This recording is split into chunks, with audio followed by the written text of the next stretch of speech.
What's up, military millionaires? I'm your host, David Pere, together with Alexander Felice, who is on the road doing cool real estate stuff today. And we have Brent Bowers, who served in the Army for 8 years and has transitioned into buying and selling and investing in land, which is just a cool asset class to me because, for one, I'm not an expert in land investing. And for two, I have never owned a property that doesn't involve some land. So I feel like I should know more about it. And so I like talking about the subject and learning about it. Welcome to the Military Millionaire Podcast, where we teach service members, veterans, and their families how to build wealth through personal finance, entrepreneurship, and real estate investing. I'm your host, David Pere, and together with my co-host, Alex Felice, we're here to be your no BS guides along the most important mission you'll ever embark on, your finances. Vehicle 1, you're clear to depart friendly lines. Roger, Vic 1, Oscar Mike. With that being said, Brent, welcome to the show. Thanks, guys. Thanks so much for having me. Appreciate it. What's up, military millionaires? There you go. That's it. Why don't you give a little background about yourself and how you got into this rather small niche in the real estate world that I think is pretty cool. Yeah, it's a long, boring, sad story, but I'll give you the kind of the Reader's Digest. I graduated high school 2004, got my real estate license 2006. Purchased my first property, my first home in 2007, had to borrow money from great grandma. And my plan to pay her back was I was going to get a real estate commission when I purchased this house. And everyone knows what happened in 2008. Yeah. So I pretty much purchased a house at the top of the market, paid great grandmother back, had just got my real estate license, and then pretty much moved to the coast to work that real estate license and rented that house out for $900 a month. My mortgage was $750.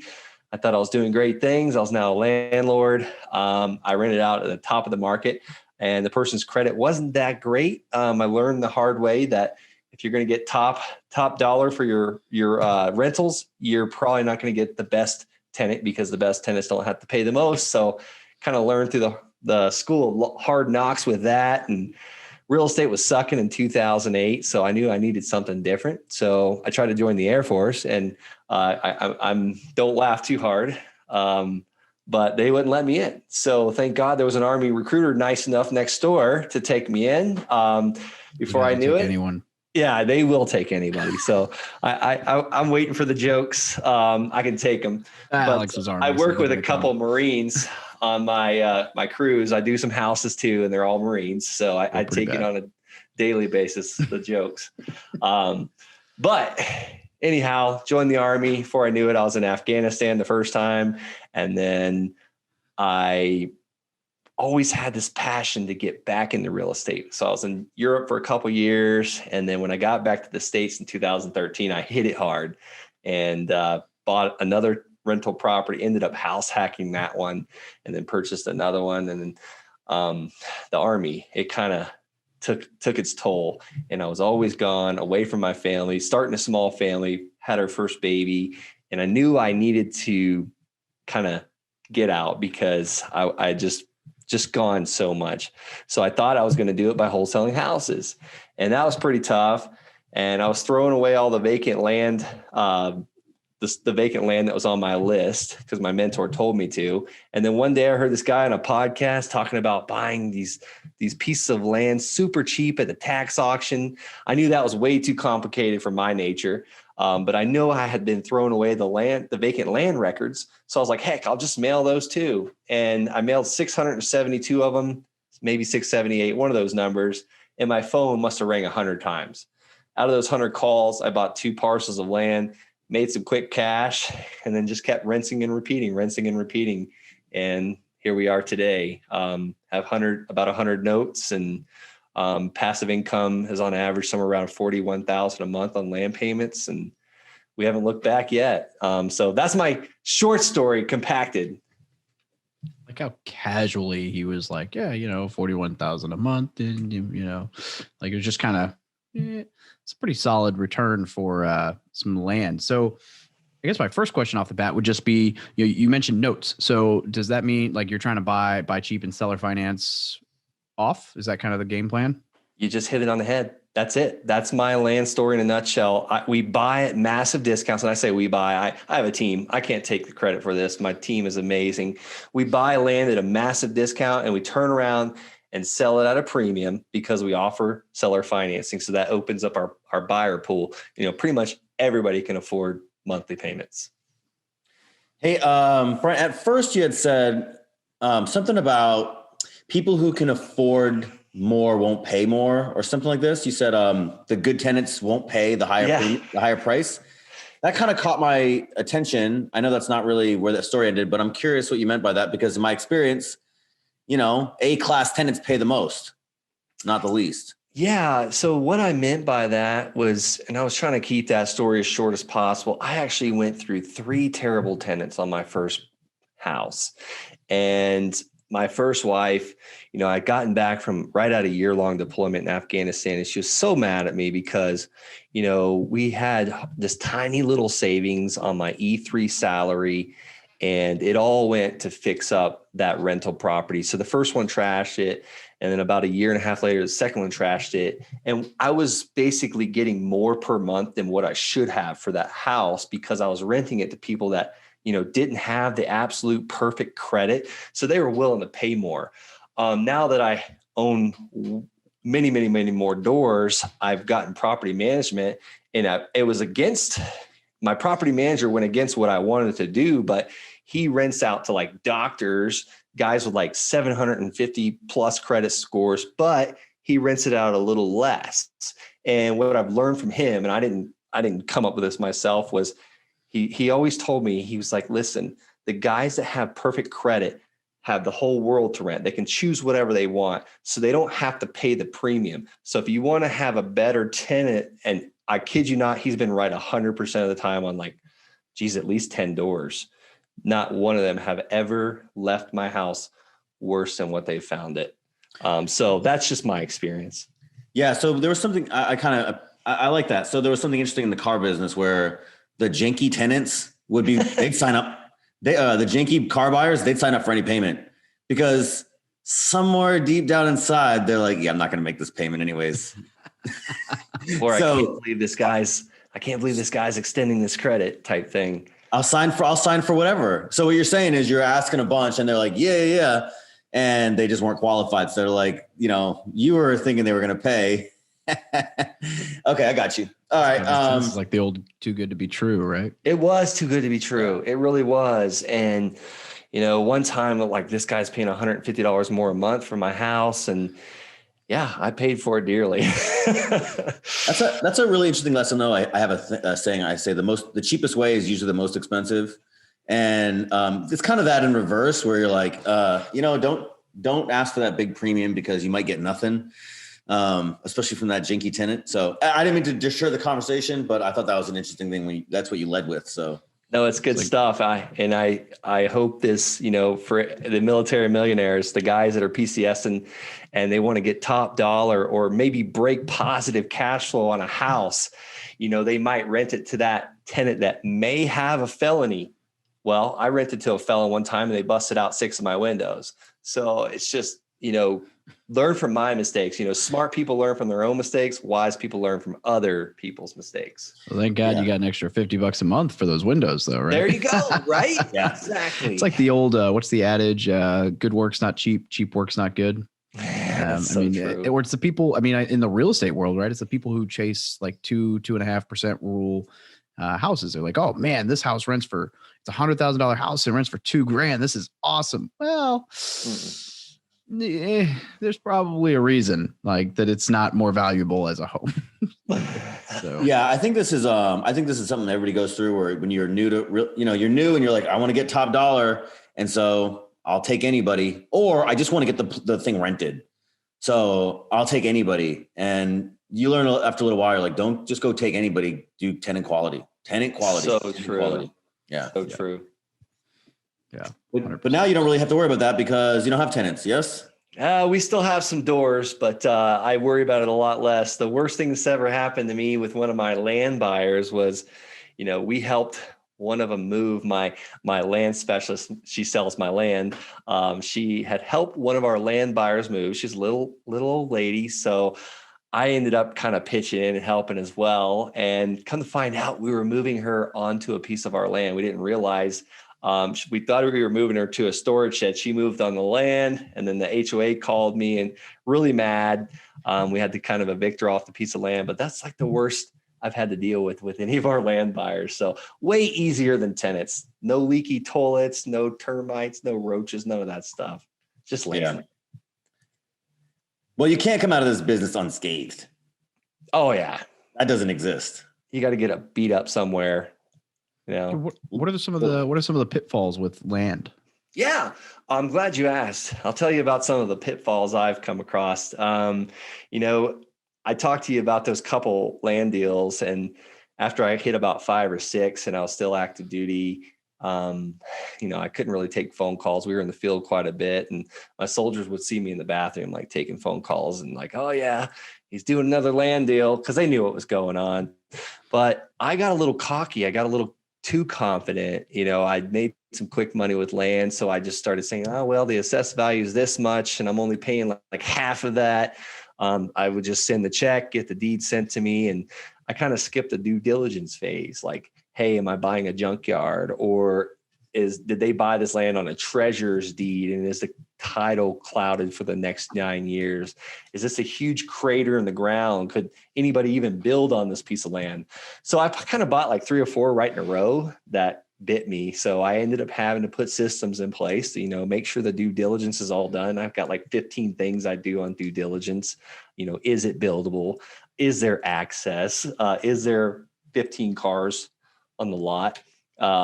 Things like that. And then I also run title checks. I do title checks. I've got a title guy that does all of them. And if there's a certain dollar amount over $5,000, I buy title insurance now. So those are some of the pitfalls. And I didn't lose money on any of those deals, but you better believe I had to offer some amazing seller financing, like low money down and 0% interest. This is a good insight though, because people in this business, when they're new, they're worried they're going to lose money, and which is a good worry. But in reality, in my experience, and I don't have the most experience, but in my experience of business, I've learned that it's way worse for a beginner to make a lot of money out of the gate than lose money. Because if you make money, you're like, man, I'm so good. I'm untouchable. I can do no wrong. I have the golden touch. And then now you're like, well, now you're going to get cocky instantly. She'll start, oh, this is easy. I'll just buy everything. And then next thing you know, you're like, oh my God, what have I done to myself? Gosh, that's wisdom. That's total insight right there. Couldn't be the most true thing I've ever heard. I think Tony Robbins or one of those speakers said this: if you make tons of money, you party. If you lose money, you ponder. It might've been Jim Rohn. But when you lose money, you really ponder. But when you're making tons of money really quick, it's the worst thing. Success is sometimes bad, especially too fast. Yeah, it doesn't make you reflect. It doesn't make you second guess your process. It doesn't make you have to worry about efficiency. The other one I go, since you give me flowered me with compliments. The other one is I like starting broke. That's a really good one. Rather than starting with too much money, because it makes you grind every dollar really efficiently, rather than if you start with a bunch of money, you start with a flip and you're like, okay, I'm gonna do $100,000 flip, but I have 200 grand in the bank. And anytime you have a problem, you're like, I can throw money at it. Same reason why lottery winners go broke. They're like, oh, I'm gonna go buy this car dealership in Florida. It's like, you don't know anything about cars or Florida. Doesn't matter. I'll throw money at it. And it's like, guess what? You only have so much. But if you start with a fixed amount and you're like, bro, I got a budget. And it's not just a paper budget. It's the dollar amount I actually own. We got $100,000 to do this flip. And so if it costs me 100 grand, fine. But if it costs me 110, we're in trouble. Big time. Starting broke. That's going to be the name of my book, when I come out with it one day. Well, you done messed up now because we have this as evidence. So royalty, 5% gross. Thank you. Appreciate that. You planted the seed in my mind. I look forward to the look on Alex's face when that book comes out. And it's neither of us. It's going to be someone who listened to this show and is like, Ooh, me first. It'll be about 3 pages if I write it. So don't worry. Won't be long. Hey, Alex about to get paid. I'm cool. You should start broke. 1 word per page. That's so true. But you talk about buying a car lot. I got into the trucking company with a childhood best friend. We bought a semi, a trailer, a 3,500 dually Duramax 4-door. We lost a ton of money. Like we had no business jumping into the trucking company, but it was a little bit of confidence. We were both making money and we thought we could make money in anything, which was wrong. Yeah, I've done that every time. I shouldn't say every time, but many times after I'll do like a big deal and I'll have a bunch of cash, I do this thing where it's like, let me go try my hand at some things that maybe I'm not really good at. And I get frivolous and then they don't work out. Well, because frivolous investing is just a lousy ass approach in general. So, but those are good lessons to learn. So true. Yeah. Someday maybe book. Write it down, embellish it, talk about it, and put it back there on the bookshelf for someday maybe. So many opportunities. And the more successful we become, the more opportunities come our way. So we just have to say no to most things. Yeah. Isn't that the truth? Emails. Oh, it's like to the point where some of them you're just like, how do I like even respond to half of these? I just like, maybe if they don't email me a second time, it wasn't that important. I'll just pretend I didn't see it, which so true. I try not to do. But granted, half those people are, like, oh, I read your article. Can you link to this article? It's awesome. Go away. Go stop. Like, no, I'm not spamming links to you. Sorry. But anyway, actual opportunities start coming more and it's easy to get distracted. But I agree with what you guys are saying. I mean, Alex knows I lost like 30 grand on a flip at the beginning of this year. Part of that's because I partnered with someone for 1 or 2 flips in Hawaii and I got to see very successful stuff. And I got to have a hand in that. They went very well. And I got very confident, even though it wasn't necessarily my deal all the way. I was like, these are $700,000, $800,000, $900,000 deals in Hawaii. So what's a house I buy for $12,000? Like what's the most I can lose? Well, it was a lot bigger renovation than it needed to be. And it shouldn't have been the first flip I ever did solo. Right. And there were other things, right? Things that were totally unforeseen that, whatever, but that's normal. And, yeah, it is what it is. I got confident, probably didn't need to. And, good lesson learned. So good education. You pay good money for that education. Absolutely. So what is I guess the question I would ask, a lot of people get into real estate that as they grow, they scale, they want to whatever. Like with land, is there a scalability factor as far as like you buy bigger acreage or do you buy more deals? Or is it just kind of like, I guess you could probably go at whatever your own pace is, but I'm curious if somebody wanted to get into land and they started having some success, like what would scaling that look like? Yeah, you can scale it. That's a great question. Actually, you can scale it multiple ways. And that's really why I like scaling why I liked land, because it was so easy to scale. When we're wholesaling houses or flipping houses, every property we sell, after we sell it, we leave that closing table with that check or that wire, we start over again. But the good thing about our land is now let me back up a little bit. Good thing about land is when we sell a parcel of land, we're going to get payments for a certain amount of time. So our average was 5 years. Now we're doing some bigger deals and we're doing 30-year mortgages on them. So I know that every time my team or I do a land deal, I'm going to be paid for the next 3, 5, 30 years, 3 to 30 years, basically. So if we do, let's just say 1 a week, and at the end of the year, we've increased our business by 52 land sales, we have 52 more notes paying us anywhere from $100 to $900 a month. So each one of them allows us to scale that income. And what's crazy is land got a little bit more difficult to buy when this whole COVID-19 thing popped out, but it got easier to sell. So it's almost like the same thing as a housing business. You got a buyer's market or you got a seller's market, or you got a land buyer's market or a land seller's market. So it's almost like they reverse opposited each other, basically. So as far as scaling, the second way is buy bigger deals, partner with people. When people hear what you're doing, they come at you like, I want to partner with you, or I've got money sitting in this home equity line of credit we're not touching. You say you earn 300% ROI on that one deal. Would you pay me 6%?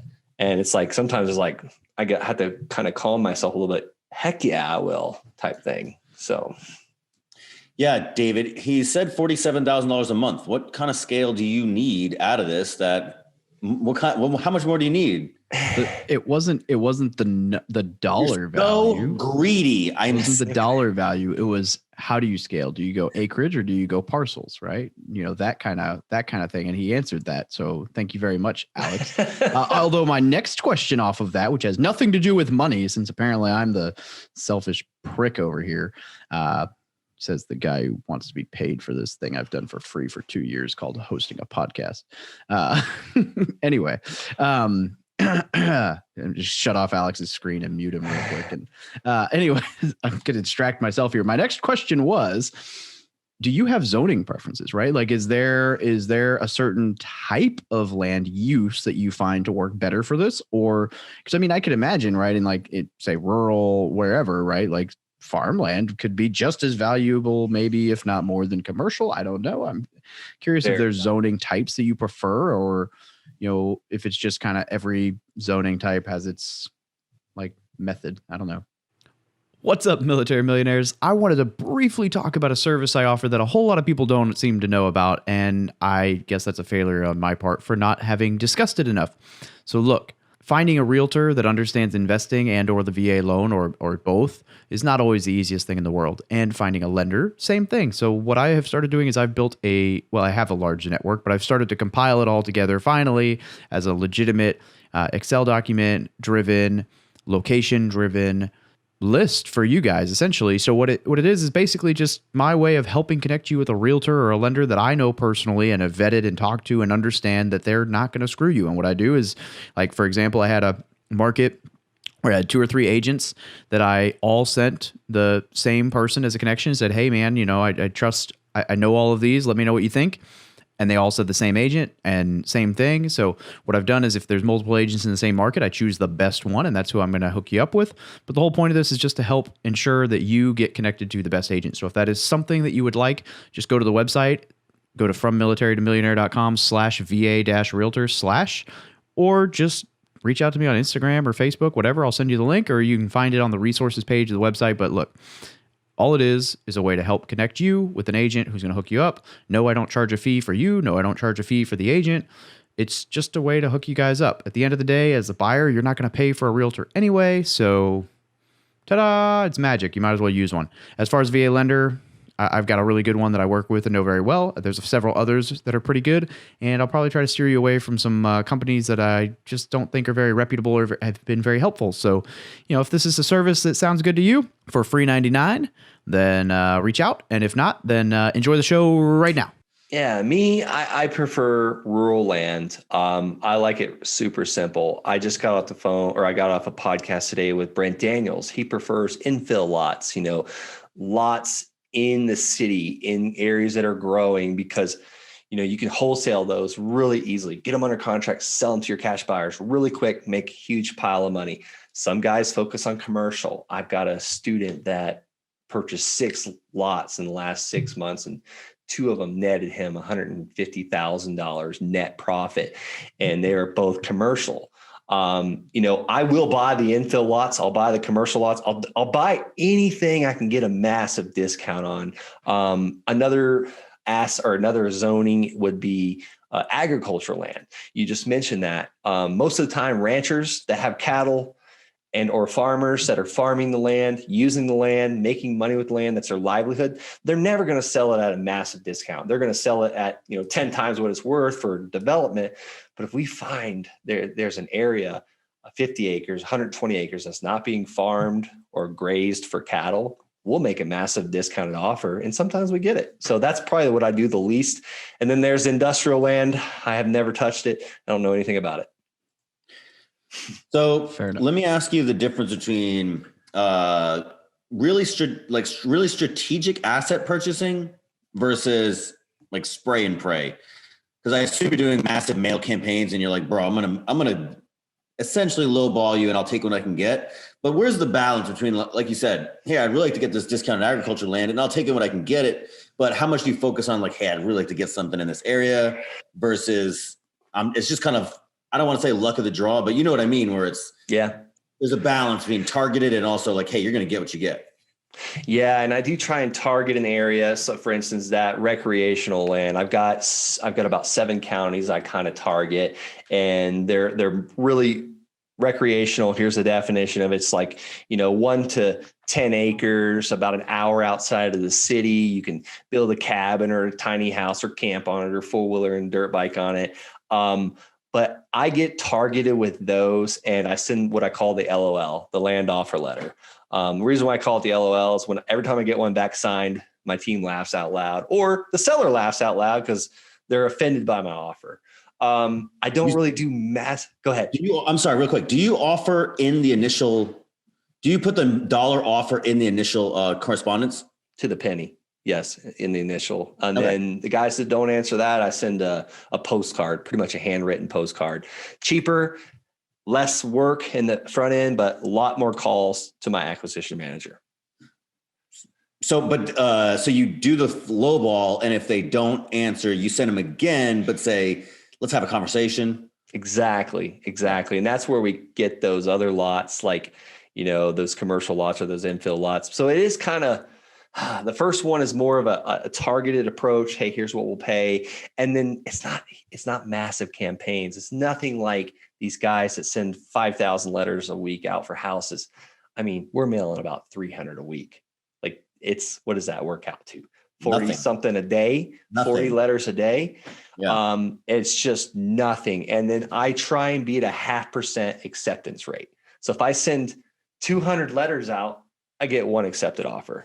It's not always that good. Lately, it's slowing down a little bit more, but it's not really massive mail campaigns. And then we'll do the infill lots too, and we generally send them a postcard because it's like impossible to figure out like the growing areas. So we just want to have a conversation. What about geography? Where are you guys located? I'm in Colorado, so that's my favorite state. Is that where you? Yeah. Is that where you? Everybody from Colorado loves it there. I don't know it, but is that where you guys are buying? Yeah, I'm buying in Colorado, Arizona, and Florida, and we're heading to Florida Friday. So the whole time we're driving, we're looking at land. So we're going to be on a 3-week trip out there. But Florida's pretty good too. During the building boom, they subdivided pretty much the whole entire state. So you can get land at pennies on the dollar out there in some areas too. Fascinating. When you say pennies on the dollars, what are your initial offer, right? Are you aiming what is this, 20%, 15%? What do you? 20 to 30 is my sweet number. It seems like my average across a lot of areas. Like there's some other areas down south, Colorado will offer 19 cents on the dollar.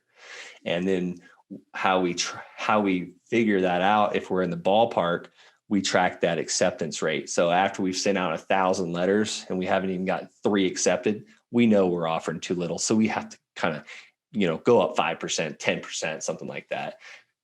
So sometimes we'll get crazy and just offer half the assessed value just to kind of, just throw it out there and see what sticks. But generally we try to be a little bit more calculated with it. Yeah. It's kind of still a tough business though, because I'm sure you get a lot of, fuck you, leave me alone. Yeah, we do. Sometimes they'll write that on the paper and fax it back to us.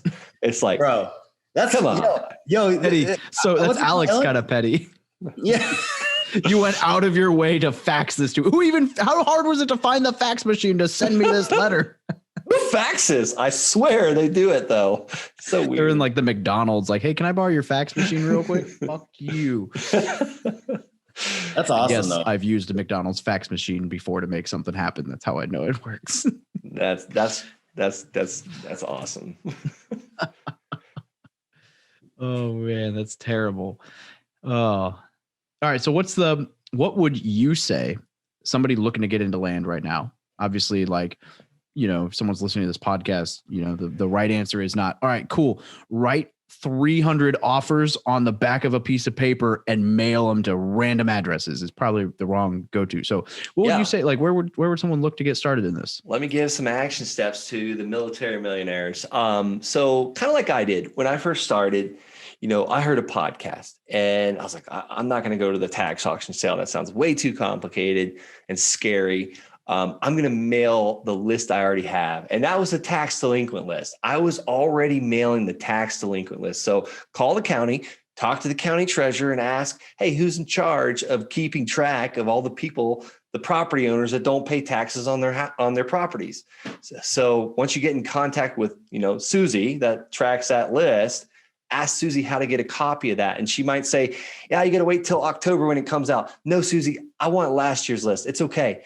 I am looking to purchase land from these owners and get the taxes caught up. I'm a land buyer. I don't want to buy the tax lien or any of that stuff. Get that list, and it might be hard to read it. So ask him how to read it. Ask him how to figure that out. And then we go to the assessor's office. We get the name of the owner. We get the property address or the location. A lot of times it doesn't even have an address. And then the mailing address. And we send them a letter. The easiest way to get started is send them a postcard. Hey, I'd like to buy your land in Wauchula Lane or whatever. Call me. And then start talking. Just talk to people, strike up a conversation. Most of these land sellers, they're not like house sellers. They're not super uptight, emotional. They haven't laid their head there at night. They've inherited or they haven't been paying the taxes on it. Get it under contract at a massive discount. How do you know what it's worth? Call a realtor. It's that easy. There's no house. There's no electric to worry about. There's no septic systems. There's no plumbing. There's no pipes that freeze and sewer lines that need replaced. It's so easy. Everyone's running after these stinky old cat pee houses, and they got to sit there with the seller, kneecap to kneecap, dig through the filing cabinet, try and find a death certificate or whatever. What do you owe on the mortgage? I don't know. Frank paid it and he passed away. Like, we don't have to deal with that stuff with land. It's so easy.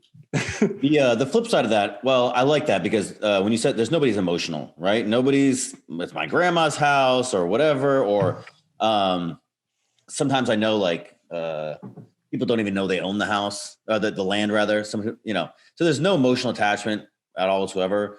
But also, what about on the sell side, right? You're selling to people. It's a highly speculative market, right? What I do is I only care about cash flow. I only care about cash flow that I know that I can get day one. I don't care about anything speculative. Yeah. So now I'm assuming your buyers, or the people who buy these properties from you, what's their deal? Like, what do your buyers look like? Because you got the same problem, right? It's speculative. Maybe they can build on it, or maybe they're going to try to flip it like you're flipping it. Yeah. You ever seen Breaking Bad, like Walter White? They're driving that RV around looking for their place to cook meth. And that's my buyers. Like, they're looking for something in the middle of nowhere that no one's going to screw with them. And they could pay a low down payment, a low monthly fee. Now, that's only some of my buyers. But the buyer, so here's why I love the recreational land is because usually I buy it, it's so cheap. My down payment almost covers what I paid for that land. So I get my money back really quick. So I get my risk out of it. And I'm almost break even like within the first, 2 months of me owning it. So selling it, we're selling it on like Facebook and Craigslist and all the land sites. So people put a low down payment and a low monthly payment. And these buyers are just kind of looking for places to shoot their guns and get away from the city and camp and look at the stars, take their children out on camping trips and fishing trips and all that. So my buyers are just kind of, they just want to have something of their own. For a while there, it was truck drivers. I don't know what it was. And then we hired a Spanish land sales agent. And then for a while there, it was Latino construction workers. And now it's like grandmothers and grandfathers buying land because we have a retired land sales lady. So it's really kind of crazy to see like the evolution of our buyer avatar. It's whoever we got in that seat, really. It's really crazy. It's really weird. I'm actually really, really surprised to hear that you have people that want to use the land for what it is. I did not expect you to say that. I expected you to say, oh yeah, the next guy's going to flip it too. And it's going to go down the line. Oh no. They want it. They're like, oh, we got to shoot guns, or we want to park our RV, or we want to go hunting, or whatever the case. Yes, sir. Yeah, Alex, we're actually selling to the end user, the retail buyer. Now, granted, when we sell those buildable lots, like in town, when we get those, it's usually like a builder or a flipper that's so sick and tired of flipping houses. So it's like, I'm going to build one from the ground up, which is actually harder because I want to control the whole process. That's this, the speculative buyer that I have. However, they've done well. What about yeah, that's actually interesting. It makes sense to me because I grew up in the Midwest. So like I have friends who bought land for whether it was hunting or even mudding, right? Like I had a buddy who owned like 50 acres because him and his dad and whatever had big trucks and they got sick of getting kicked off places where they wanted to go play around in 4-wheel drive. So they bought like this monstrous piece of land with a pond and whatever. That is awesome. What That's about cool. what about repeat buyers? Do you have somebody that bought a piece of land from you and then they're like, bro, do you have like a list of regulars? Yeah, we do. And I love those guys. And they're actually buying it for investment. Like their plan is not to just go and build a house one day. And what's funny is those repeat buyers are usually like college students and sometimes real estate brokers. We just sold a parcel of land to these 3 college students. They drive their RV across America, and each place they go, they buy from a land investor like myself. And the next one they're buying is in California. So they're already trying to get their next one. And what's cool is referrals. Once you make a happy land buyer, like once you transfer that deed, like they tell their friends. Like that's the ultimate success in this business. So some people are sitting on it, real speculators. Like, Yeah. oh yeah, in 20 years, Yes. they're going to want to build a Walmart here and I got them. So true. I mean, we've got some stuff on Route 66, like, which is cool. So one day something's going to come through there. There's nothing out there right now. Yeah. Nothing. Do they know that Route 66 like is in decline? Like it's not. It's called speculation, Alex. Yeah. Okay, yeah. Hey, no, I hope they don't listen to the show and like, oh, You're killing our land right? sales. Oh man. And I'm glad you mentioned like Facebook and Craigslist and stuff. I was going to ask where you're listing or selling. Cause I see now I'm thinking I see Craigslist ads all the time in my area about land. And I'm always like, wow, that's cool. I wonder who's selling that. Now I'm thinking like, oh, there's probably it's probably the same guy in my area who's selling all of those. Yeah. Yeah. Now I would not have thought, I would have thought developers for sure. Or like the next land flipper. But yeah, that's an interesting demographic you have there. Yeah. Yeah. There's plenty of people out there that don't mind paying a monthly payment. And, just going back to my childhood, we never had any land growing up. My parents bought 21 acres when I turned like 18 years old. And it was like a dream come true. Like, I was like, oh my God, we got this land and they're building a house, and too bad they did it when I'm about to move out. But it really changed my family's future. Like, now that my sister has 2 children, we have 3 kids, we go out there and, they can just run like crazy, on this piece of land and don't have to worry about anything. They're not going to get hit by a car or, go in the neighbor's yard. Like, it's just, I don't know. I always wanted that growing up, and then my parents finally did it. And I see a lot of people that kind of want the same thing. Yeah. My brother's like that. Like I'm from up north where, there's not that much land sitting around waiting to get scooped up, but he's like, I just want to buy a plot of land and then I'll figure out how to build a house on it later. That's just not something I would do, but he's not the only one. So I get that. So many of our buyers are like that. We've got this, one of the Latino couples, like they bought 7 acres from us, just south of Fort Carson, Colorado, and he's going to pay it off. And then he's going to build his dream home on his 7 acres. And it's just really cool seeing that. And we've got some guys in Florida that they had just gotten their American citizenship and then purchased land from us. And that's when like you pray, like, please God, let them never default on these payments. Cause that's the ugly part about this business. We talked about the car sales, no credit check, no background check. Someone comes and puts a low down payment and a low monthly payment affordable. We try to make it affordable, but sometimes, things happen. So, people will just raise their hands up and just stop paying after like 6 or 8 months. And we're already positive cash flow on it. So we'll sometimes renegotiate if they're willing to. We dropped one down from $399 a month to $80 a month, but some people won't even do that. They just let it go and we resell the land, which kind of sucks, but it really, really brings up our ROI as well. And if they ever come back, we credit them towards another land. But, that's the ugly truth about this business too. Yeah, but I mean, that's cool though. Cause if you already made all your money back, you essentially owe the place, whatever. Like, yes, I definitely would jack your ROI up, which is awesome. And the cool thing is, if you're buying at such a discount, I'd imagine, you might sell retail, but with the seller financing, like you're probably selling the home at least at something of a discount to the end user too. So it's not like, you're not asking 120% of ARV or whatever and hoping it sells. Like, you're flexible because, hey, like, I don't have any money in this thing anymore. Yeah, you can totally be flexible. And it's like, we might be asking for $500 a month for this piece of land. Someone can only come up with $299 a month. You better believe that we will sell that land and we'll just extend, okay, we were going to do it for 0% interest. We'll do it for 2% interest or 5.5, and we'll extend your payments out type thing. Or heck, you can only afford that much. So we'll do it for 0% interest. We're just going to extend your month so we can get the goal of what we wanted to sell this property for. Yeah. And it works out. That's cool. I like that. All right. So I got a few questions that I ask every guest. All right. I'm ready. The first one being that if like a E1, E2, right, a young 18-year-old was to walk up to you and ask you for advice, whether it's life advice or real estate advice or, whatever, like what's the one thing you wish you knew when you were 18 about life? I just read this book called The Wealthy Gardener. And I wish this is like the book of the year for me. I wish somebody would have forced me to buy that the day I graduated high school. Like not me, someone give it to me because then it wouldn't be worth it. But I paid for it.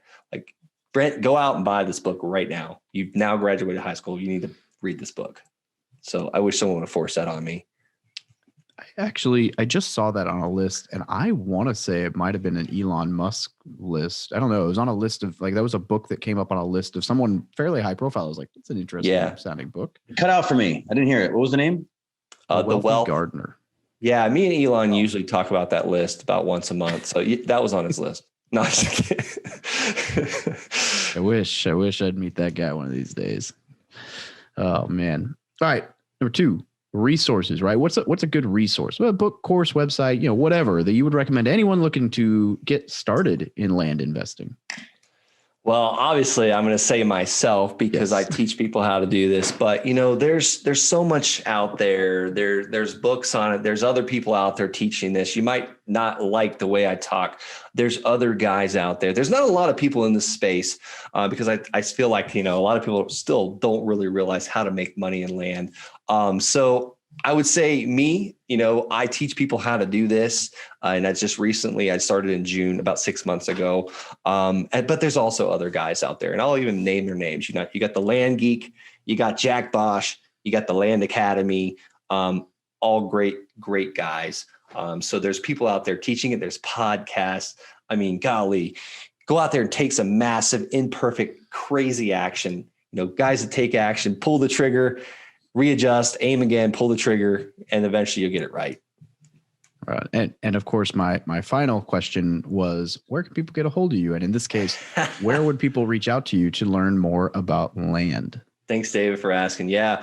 You know what? You could check me out on Facebook, Brent L. Bowers, Brent L as in Lima, Brent L. Bowers, or, go to thelandsharks.com. That's TheLandSharks.com, thelandsharks.com. I'd love to get on the phone, see if I can answer some questions, see if it's a good fit. And, I wish I would have started this when I was at E1 or at E2 because, my first piece of land was $285. Like I had that as an E2, maybe not E1 though. Maybe once a month. It all went to the Mustang payment. Yeah. Get rid of the Mustang, buy the land. Oh man, especially like with the note piece. I really like that aspect of this. I've been reading some books on seller financing and notes and note investing and stuff, just because I like the way that you can play with the numbers. So I think that's really cool. A lot of cool opportunity there. So true. Yeah, you can pretty much, and I don't usually, you said something about selling land at 120%. There have been a few parcels that I've sold for about 120%, but because I created the financing. Geez, look what we pay for a $200,000 house over 30 years. We're going to pay $460,000. These banks have these mortgages figured out. So the government takes the risk, so that helps. Hey, yeah, so true. Yeah, well, I mean, if you're taking the risk there, Brent, I mean, that's, all the reason to get some reward off it, right? Like if you own this thing cash, no one else is at risk for this thing. So Yeah, that's except true. that, you get the bang for it. So I like it. Well, Brent, thank you so much for joining us this evening. This has been awesome. I should start saying morning because the shows come out on morning, even though it's like dark outside. I don't know. Anyway, thoughts for anyone in the comments on this show who wants to tell me which one sounds more authentic. But oh, you don't lie to your listeners. How about that? You can say morning, but I'm going to say night because it's nighttime. So I'll never lie to our listeners. It's assuming you still get to talk.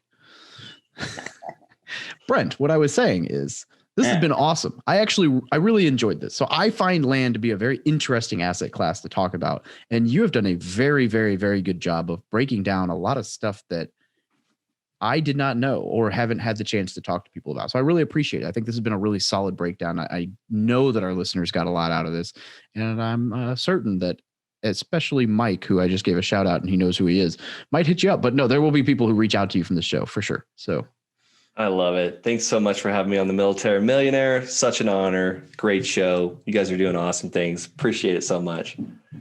Absolutely, brother. Have a great evening. You too. Thanks, Brent. Not morning, like Alex wants to say. Thank you for listening to another episode about my journey from military to millionaire. If you liked it, be sure to visit frommilitarytomillionaire.com/podcast to subscribe to future podcasts. While you're there, we'd love for you to rate the show, give us a review on iTunes. Now get out there and take action.